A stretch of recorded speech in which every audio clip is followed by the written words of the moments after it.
Woo! All right. Rock and Roll Hall of Fame. We can have fun in sobriety, that's for sure. Hey, everybody. My name is Bryan Wilson. I'm an alcoholic. I got to thank Mireille.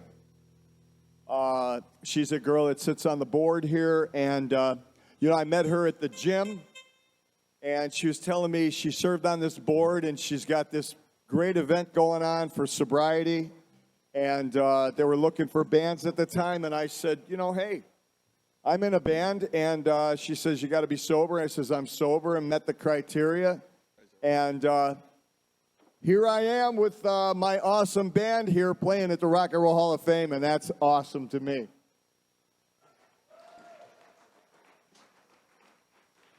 All right, a little bit about me. I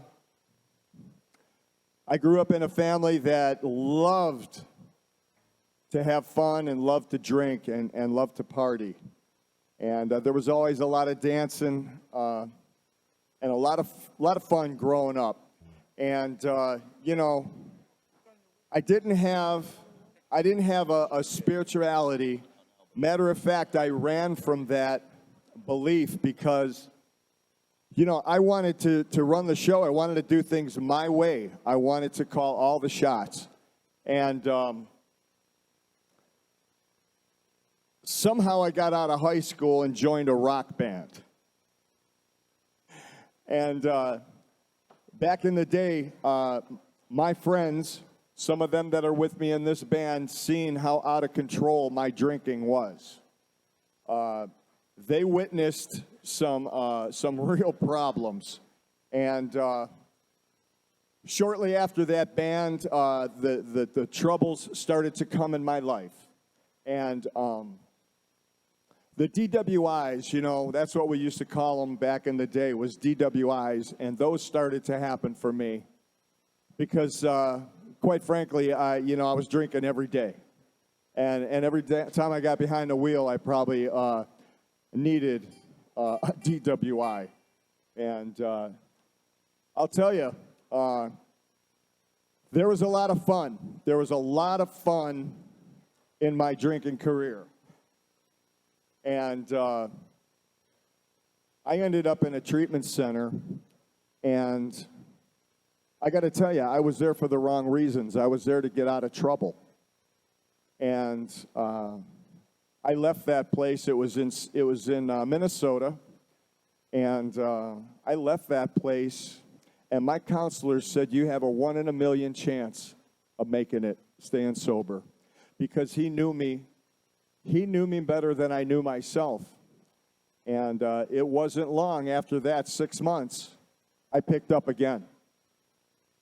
And troubles kept on coming. I went to these AA meetings, and I felt like I really never fit in. I wasn't really giving it my all because I don't think I really wanted it. I just wanted to get out of trouble. But I did stick around for a while, but I did things I wasn't supposed to do. I hung out the wrong places, hung out with the wrong people. And I was hard-headed. You couldn't tell me. You couldn't tell me, but they did. They told me what to do, but I didn't listen. And I was back at that place in Minnesota 6 months later. And I left there again thinking, I got this, Superman.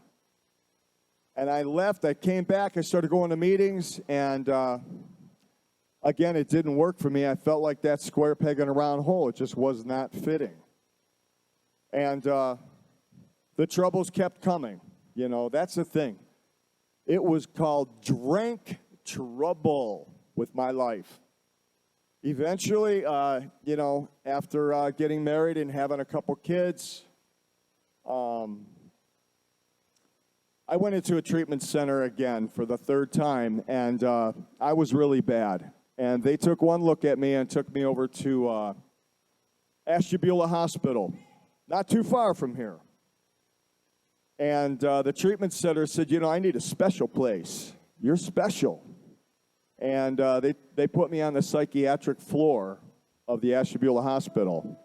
And I was, for the first time, looked at my life and thought, what a mess. What a mess you're in. And the crazy thing that happened, I told you I was running from God for a long, long time. In that hospital, I got my hands on a Bible. And I was thumbing through it, and it had a picture every couple chapters, and I came to Jesus on the cross. You know, if this program is about a higher power, Jesus is mine. And when I came to that picture of him on the cross, it had hit me like it never hit me before. Something came over me. And the tears were coming out of my eyes and into the book. And I asked God for help. I said, God, help me. But I'd said that over and over and over. But this time it was different. This time it was from the heart. This time I realized I was in trouble and I needed help. I needed a Savior. So it wasn't huge bells and whistles, but I did feel something that was telling me, you got this. You got this. I came out of there, started going to meetings, and the meetings were all different this time. I ran into a guy that I remember seeing at a party when I was a teenager, and I watched him drink 52 shots of El Toro tequila. And he stood up and walked away. And I thought, man, that's cool. That's cool. It's a guy that can drink that much, right? Well, I go to this meeting, and the guy that's giving the message, doing the lead, it's that guy. It's him up there saying, man, I did this. I'm sober today. And I'm like, oh, my God. My friend Carl was a huge inspiration to me because he showed me from a guy like that, he could become a guy that's sober, right? And I watched him have fun in his life. So I learned through example. Now that I had that thing called God, my higher power, I could see things in a totally different way. I started to recognize God, and for me, kind of dumb sometimes, so I got to look really hard. But when I look hard, I find him and I see him. And I see him work in all the people in recovery. And I get to see the miracle in people all the time. Okay, so that was what it was all about for me, that change. That change where now I have a power, and it ain't me, and that power is going to help me. And it's been 33 plus years, I haven't had to pick up a drink or a drug, and that's because I turned my life over to a power greater than myself. You know, I was in a band back then, and I still play in bands today, and I love rock and roll music. It's therapy for me. And these guys that I'm fortunate to be with playing here, my good friends, they're such an awesome group of guys. And they support me in what I'm doing. And that's a great thing.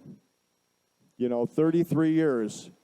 I always have to remember, though, where I came from.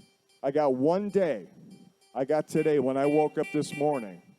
Okay? And I asked God, help me make it another day. You know, so we all in recovery. Those that are out there listening to those treatment centers, I remember when I walked in to my last one, the meetings, they said, watch, because not many of you are going to make it out of here and get to meetings and stay sober. And you know what? I had a desire. It's all about perspective. I finally had a desire, and I wanted to be one of those guys that made it. So that change came over me. Like Marae, she asked me, hey, we got this thing going on. We got these bands coming to play the Rock Hall. To me, that's God working in my life because, you know, I recognize that today. God's doing for me what I couldn't do for myself. So, hey, we are going to play some rock and roll music, and I hope you guys enjoy it.